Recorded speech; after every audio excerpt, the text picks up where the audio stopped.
Earlier, CNBC Africa's Bronwyn Nielsen sat down with Mmusi Maimane, the leader of South Africa's opposition party, the Democratic Alliance, in the National Assembly to find out how he rates South Africa's budget 2015, delivered this afternoon by Finance Minister Nhlanhla Nene.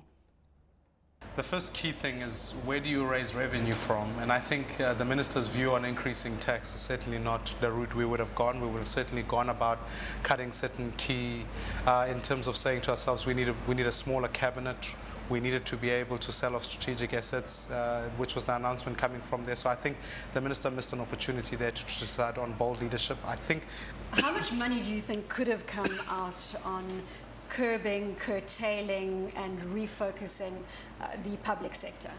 Well, certainly. The increase in public sector wage bill is something that must be worrying. So if you think I would say out of cabinet costs you'd reduce R1 billion, out of the bloated public service administration you could reduce it by about another R9 billion. So there are multiple cuts that should have come on board. So you're saying about 10 billion rand? Absolutely. But those, a minimum of. If you look at a minimum of 10 billion rands, you must understand that a 1% increase and figure out how much that's going to bring through across the fiscus, it would certainly be not significantly more than that. So you could get that money in other spaces, even if you look at the fact that if you run an efficient state, so not only is about state capacity, if you run an efficient state, you can reduce even the 50 billion rands on wasteful expenditure that you could reduce down. Even if you reduced it by a further 10 billion rands, you could get 20 billion rands additional in your income. So I think the minister certainly fell short of pronouncing bold steps that ensure that we have a capable state, an efficient state that saves taxpayers' money. I think at personal... He did talk tough, though, when it comes to curtailing corruption and cleaning up the public sector. Without fail, the work that he has to do now is not just throwing money at the problem. We need tough actions. In many ways, corruption needs to have the justice being done, which is the capacity that is put forward, but it needs to be seen to be done. So which politicians have gone to jail as a function of them being corrupt? If you fail to see that, the plight of corruption is going to continue on a further level. Government Were you suffers a lot surprised at the increase in the fuel levy? I certainly was.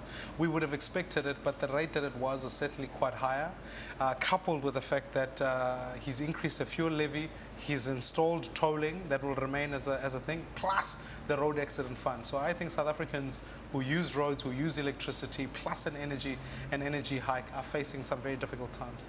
What do you think he's done right in this budget? There must be areas that you would compliment him on. The stimulus in terms of the small businesses is a very good thing, and a welcome tax relief to small businesses. It's certainly an important direction. It stimulates the economy. It's certainly the route we would have gone. I think it helps small businesses to grow. I think that's a very important step that he's made, and that's a very, very welcome and important step that he's putting forward.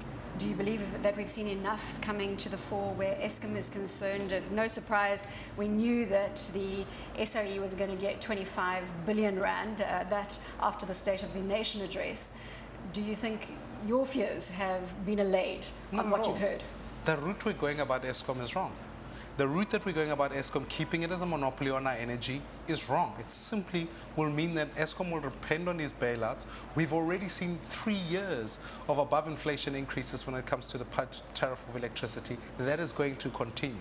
What we desperately need is to privatize Eskom, make sure that we split it into companies, distribution, and in other sectors, and that the build program, so that private sector independent power producers can come on board and then compete. That's the route we must go. Do you believe we should go the same route with the South African Airways and the South African Post Office? Well, at least 49% of South African Airways must be available for sale, because certainly if you keep these state-owned enterprises, they don't have the energy to compete. They certainly don't have the efficiencies locked into them, and what happens is an outcome of that is that they depend on government bailouts. The simple way of saying it is that why would you compete if you knew you had a rich uncle who would give you money every time you didn't make money?